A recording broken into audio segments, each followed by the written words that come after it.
Say that a couple of years ago, Let's break down this year count animation in a very simple way. Let me take a color mat first so that I can put my text on it. You don't need to do that, of course. Now press T or click on Text Tool and then type 2025 or whatever number you want to type, then scale the text up and make sure it's centered horizontally and vertically. Now duplicate the text layer and type 5.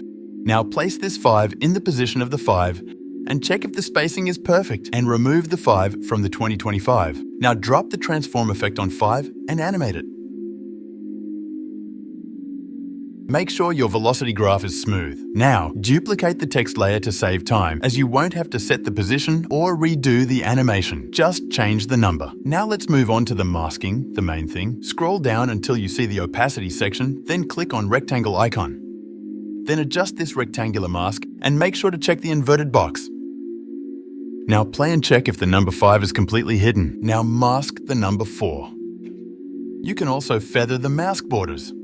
That's it. You can apply the same technique for the letter 3. Follow for more tutorials like this. Oh, and also let me know what tutorial I should bring up next.